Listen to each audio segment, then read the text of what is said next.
Welcome to the 46th edition of Make Pro Wrestling Majestic. Again, I am a very tired Tiger Height. And I am we have no idea who won Peanut Gallery because, quite frankly, I am fucking sick of this fucking pay-per-view. Yeah, this was it felt like it was really dragged on. And also, don't do Sunday pay-per-views. We do our show on Sunday. I would rather do my show on 4 instead of at 9.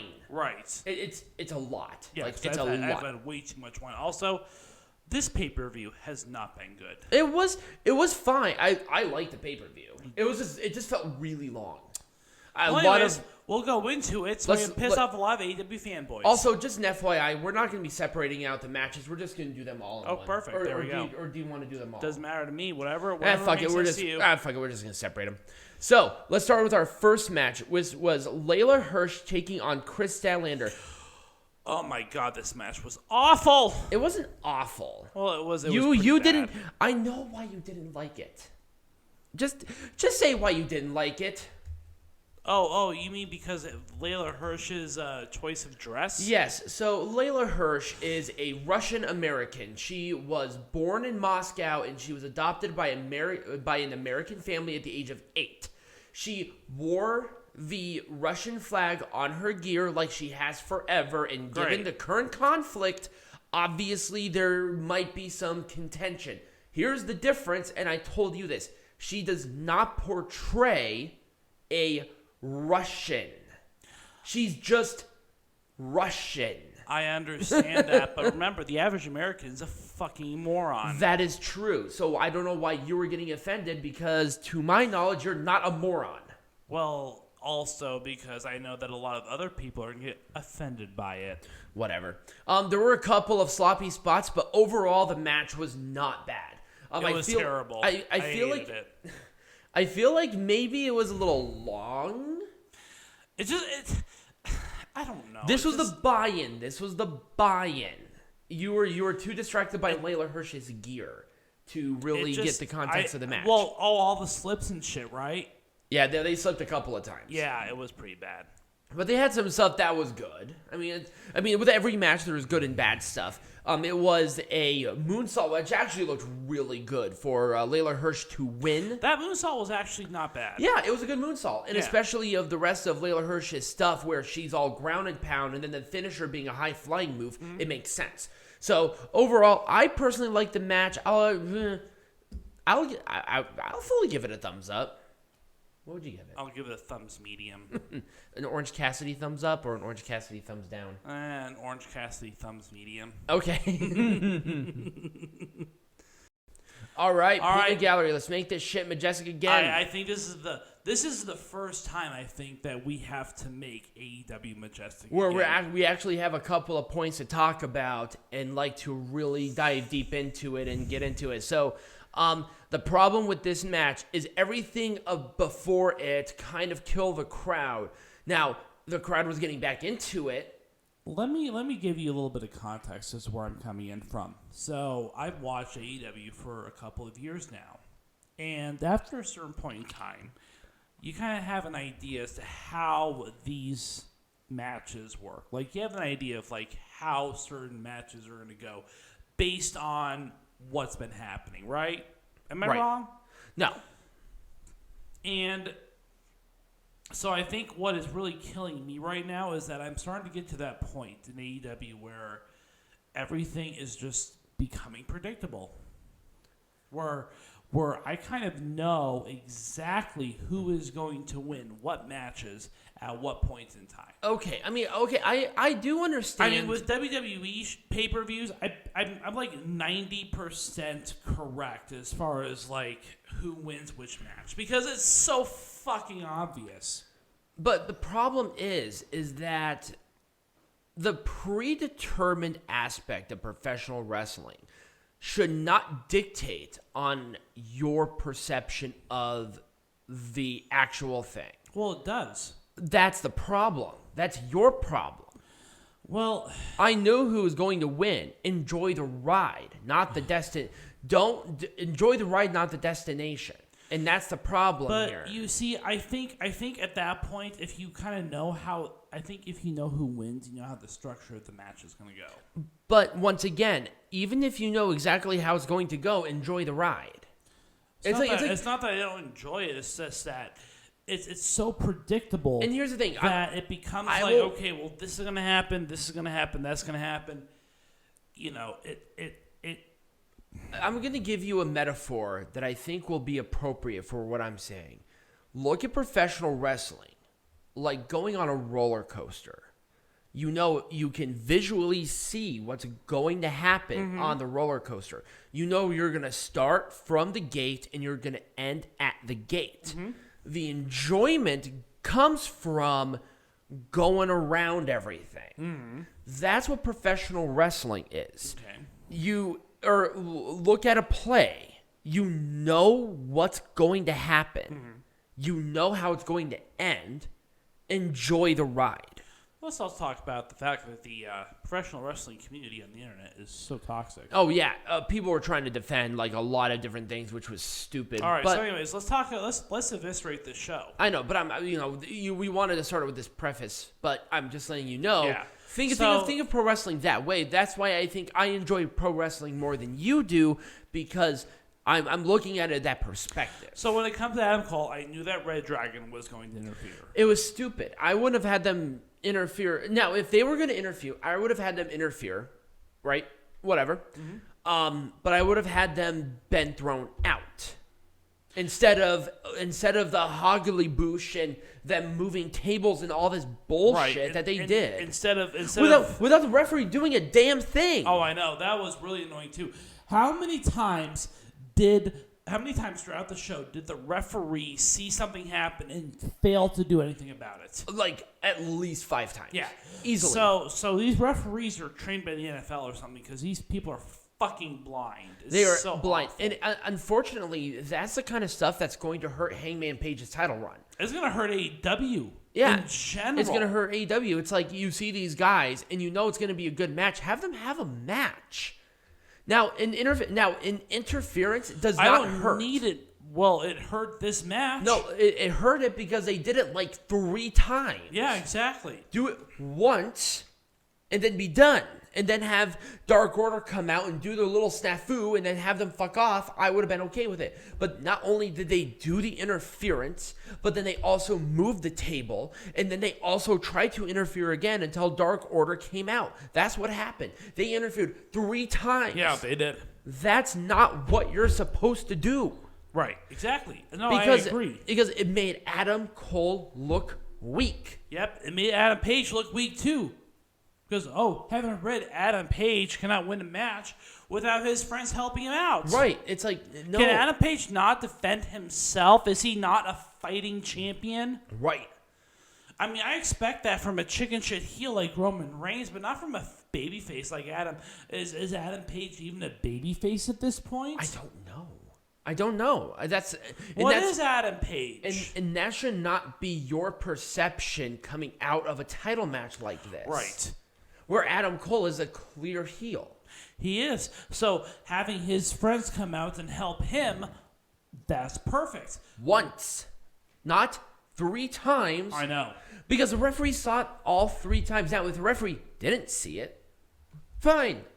Maybe if they try to help, if they try to help again, but the referee caught on to their shit and then threw them out, cool. And I knew that when reDRagon didn't win the tag team titles, I knew that Adam Cole was not going to win. It can't be that predictable, and that's the problem. Anyway, so that's what I probably would have done. I would have had reDRagon either been thrown out the first interference, or them trying to do another one, but the referee catches on to their bullshit, and then say, "You're out of here." And then Adam Cole does a low blow or do something kind of sneaky, and then better constructed match. And then you have Dark Order interfere on the ramp at the stage instead of at ringside. Right, they're trying to come out, and then they can come out and do that. Exactly. Right. There's a lot I would do to this. Oh my fucking god, this match was terrible. It was. I would have cut it in half by time. Yep. The should not have been given as much time. Also, CM Punk's blading was way too early. He was gushing. His hair was sticking, and it was too early. Here's the thing. I'm going to say this because I think once again it illustrates my point. It's great to have all this blood. No, it was actually kind of gross. The blood to me is fine. It's when you do it is the difference. CM Punk lost so much fucking blood in this match. It wasn't even within 5 minutes, and then CM Punk started bleeding. That was way too soon. It should be at the very end of the match when somebody starts bleeding. But CM Punk lost so much blood that he couldn't keep himself up. Right. That's how bad it was. Now, I want to illustrate an example of blading done right with another match that AEW blading had. is so 1980s, too. Right. Now, keep in mind, there was another one where I think blading was done right within this company. And that was, number one, the Moxley-Bryan Danielson match. They did it right. But let's talk about the Cody-Dustin Rhodes match at the first Double or Nothing. Right. Now, did Dustin cut himself too deep? Yes. Yes. But it was more towards the end of the match. There was maybe another, 7 minutes, and then he started gushing blood. But that made sense. Where CM Punk did this way too soon, where he was bleeding more than he was not, and that's not what you should do.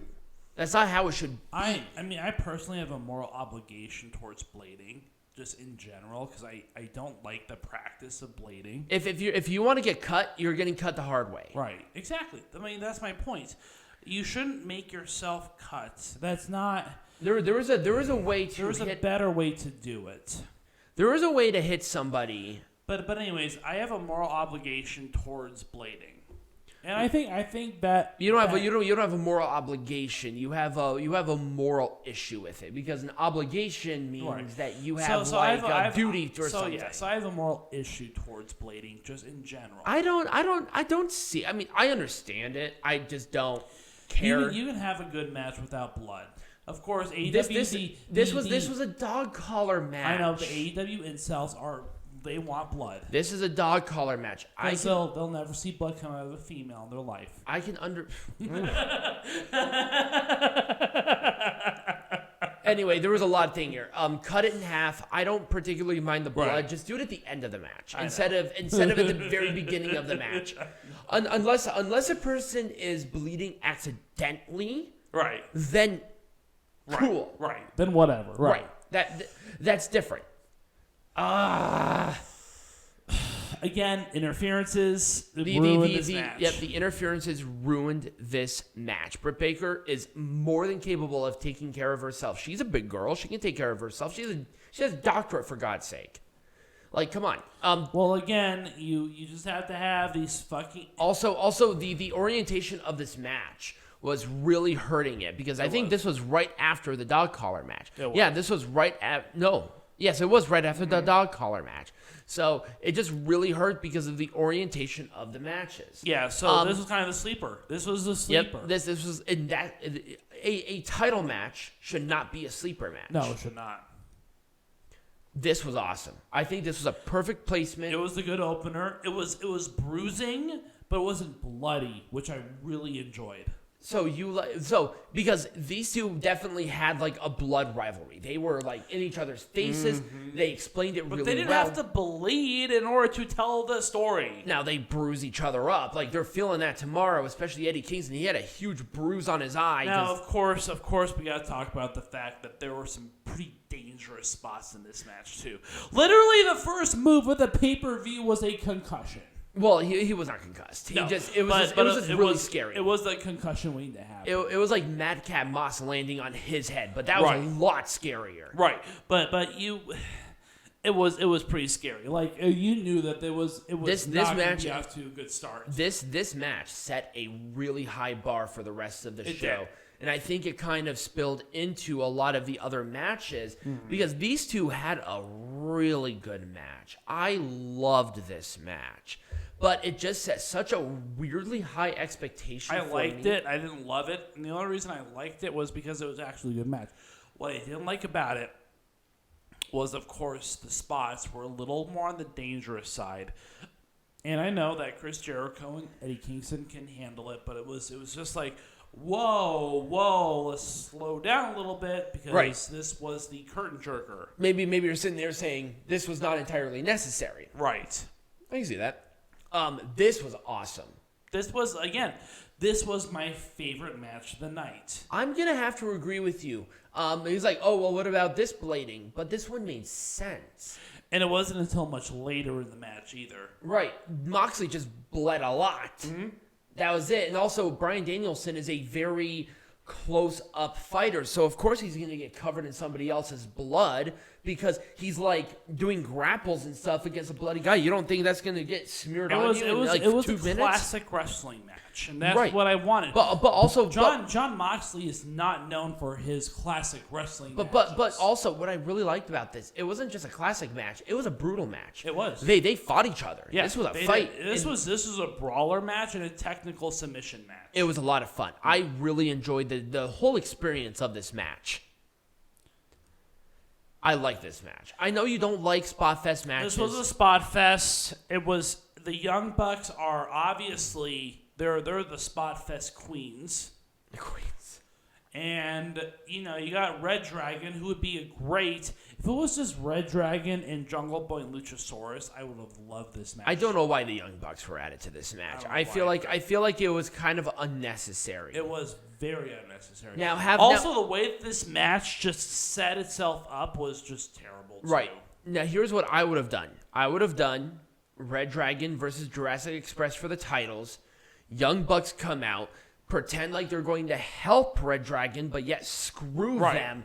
Then have the Young Bucks reDRagon match at Double or Nothing. Because we all know what the real rivalry is. The real rivalry has nothing to do with Jungle Boy and Luchasaurus. And that's not where it should be because, once again, this is a title match. The titles should be the main focus. But they were not. And that's a bad thing. I mean, Jungle Boy and Luchasaurus were just there.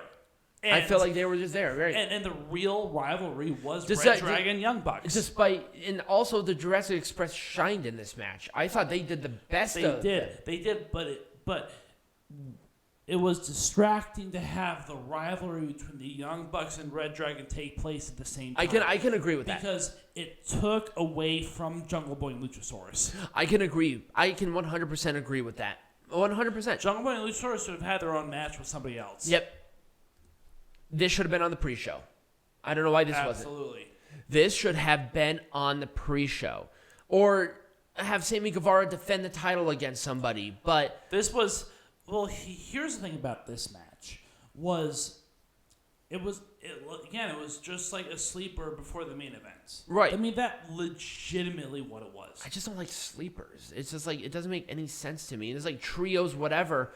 It was so random. When in the hell was a tornado trios a no disqualification? I've never heard that. Well, it's a tornado tag match. It's a tornado tag match, but that doesn't mean pillar and plunder. It's still one team against another team. There's nothing there about no disqualifications. But that's a tornado match. There are no disqualifications in tornado matches. I've never seen that. You've never seen it again. Not that I'm personally aware of. So tornado matches do not have disqualifications because it's every man. It's just one team against the other team. There's no rules. Okay. Again, I understand the premise of the match, but here's another thing I want to talk about really quick too. While we're here, is I felt like the promos or the packages for a lot of these matches were not very well thought out. No, I don't think so either. I 100% agree with you. If there's one thing that I can compliment the WWE on is that they do a very good job presenting a package for a match. AEW used to be really good, but they're getting a little sloppy with it. For some reason, this particular pay-per-views packages for matches was weak. It was so bad. I can agree with that. I 100% agree with that. So the reason I want to bring it up now is because I didn't see the reason for this match. Now, are Darby Allin and Sting the enemies of the Hardy Andrade family office. Yes.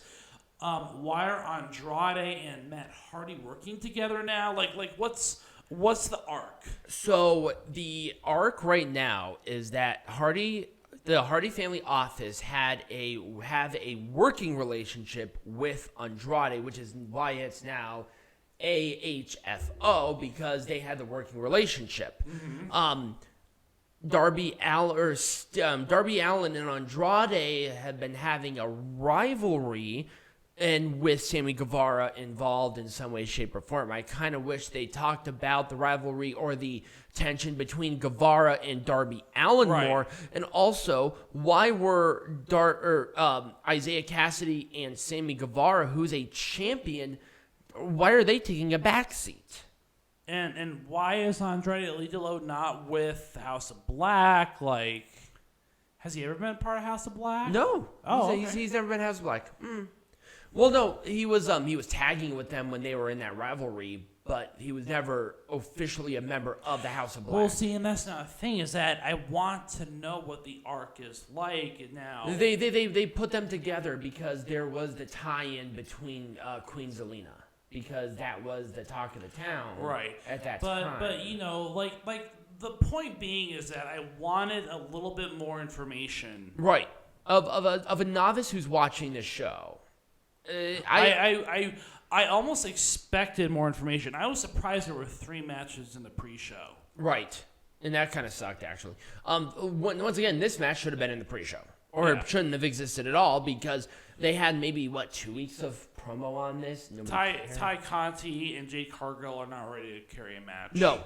Neither one of them are. Not in a single bit. At least Jade Cargill has the excuse of being inexperienced. Ty Conti's been doing this for, to my knowledge, at the very least, more than 5 years. She should have known this, but yet she was having a struggle on carrying this match. And I don't think it was Jade's fault. I think a lot of this was Ty's fault. Mm-hmm. It was a sloppy match. It was a very sloppy match. It made no sense. Why are they facing each other out of fucking nowhere? Right. Where, what the fuck? It just doesn't make any sense. I would have either had this on the pre-show or had it 0. Not at all. Now, this should have been on the main show. It should have been, yes, absolutely. I would have replaced the Hardy Family Office match with this match, because this match, at least, has a rivalry that you kind of understood. I understood it, yeah. I know there's a rivalry with the Death Triangle and with the House of Black. Right. I understand that there is something going on. And with Phoenix injured right now, I think Erick Redbeard... Erick Redbeard, which would have just... Yeah. I think this should have been... They should have waited until Revolution to say, hey, it's Erick Redbeard, the surprise person. That would have been cool. And I think that would have been a big pop on a show like this. And they actually did have a pretty okay match. I really enjoyed it. And they definitely wrestled a pay-per-view match on a pre-show. Again, the match went too long. Yep. It should have been cut at least by 10 minutes. It should have been cut by 10 minutes, and it should have been on the regular show. The reason why it was on here, I will never know. This match was terrible. It wasn't terrible. It wasn't good, but it wasn't terrible. It was average. It was average. There was at least a rivalry with it, but you got 2 gals who cannot carry a match. They had a better match a couple of weeks ago when this rivalry started than this match. And that's the thing. They actually did have a good match on Dynamite. I think it was during a TBS Champion Qualifier tournament match. Yeah, and Ty, Leyla, why with the Russian colors? I'm not going to explain it to you. I know why, but she is not portraying a Russian. But the point is that you should be wary about wearing Russian colors because of the association with the fact that there's a legitimate invasion going on. Now, if she was like fucking Nikolai Volkov and being a Russian sympathizer, I can understand that. I didn't see a whole lot of complaining on social media I didn't see a lot about her gear. About you know why? Because she's not trying to portray a Russian. I understand. She's just Russian. I it's understand. But the colors, though... With Masha Slamovich as an example, she's portraying a Russian. Mm-hmm. But Leyla Hirsch is not. Right. She's just a wrestler who happens to be Russian. But I kind of would have put off the colors for at least a while. Maybe do like all black or something. Right, exactly. Because she's a heel already. Right. I would have done something a little bit different. Or if she actually supports Ukraine, why not do Ukrainian colors as a defiant sort of thing? That'd be cool. But the point is that I felt like, based on current geopolitical situations, it was a little bad taste. Heel heat? It would have been a little much if she was trying to get heel heat. Yeah, I'm like, do you want her to get killed? That's like if Alexander Rusev was having the big Russian flag flowing down right now. Right. That probably wouldn't have been a good idea. Or Lana giving thanks and praise to Vladimir Putin. That probably would not be a really good idea right now. Right. Anyway, I'll be honest with you. I think this should have been on the main show. Really? Hook? Yep. No. Yep. Nope. I think at least 0%. If this was a sleeper match, this would have been a better sleeper match than the AEW Women's Champion. This would have been a better sleeper match than maybe half of the fucking dog collar match. It doesn't have to be long. It just has to be there. This was the only perfect match for the buy-in. Really? I thought the other. I mean, I don't know. I think there were some matches that were on the main show that should have been on the buy-in and vice versa, and this is one of them where I'm saying if this was not, this should have been the curtain jerker. Instead of Jericho Kingston, this should have been the curtain jerker. Maybe, but you get rid of the TBS Championship match, and you get rid of the Hardy Family Office match, and you put in a shorter House of Black versus Death Triangle match, and this match, and you have a much better constructed pay-per-view. I don't know. It's a little hard to sell because this one, but the thing is, this one did have a rivalry. They actually explained it really well, and I thought, to be honest with you, I did enjoy this match. I thought it was fine. And then, well, it's not the end. Let's talk about the face of the revolution, and then we'll wrap it up. I wouldn't have done anything different. I think everybody was exactly where they were supposed to be. I enjoyed the match itself, and I think they actually put over a couple of different people within the structure of the match. Here's the thing, is that we talked about Orange Cassidy. Orange Cassidy's act is getting a little old. Mm-hmm. It's kind of like New Day. New Day is great, but I'm so sick of the New Day. Yeah, they're a little old. And what does Orange Cassidy have outside of like being Orange Cassidy? Here's the thing. I would love to see an evolution of him as a character. Orange Cassidy actually wrestled as a masked luchador. I can't remember his name off the top of my head. When he was in Chikara, he wrestled as a luchador. Oh.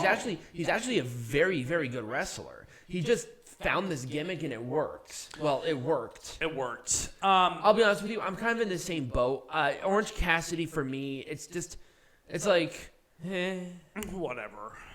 It was fun. It was fine. Maybe if he did something like that, but was a heel, that might be kind of interesting. And then of course you got Keith Lee, you got Wardlow, you got Hobbs. They kind of jerked them off as the big guys because they were the big, huge guys, and then people are like hating on WWE for saying, "Oh, they like to promote big guys." Well, AEW is doing the same fucking thing.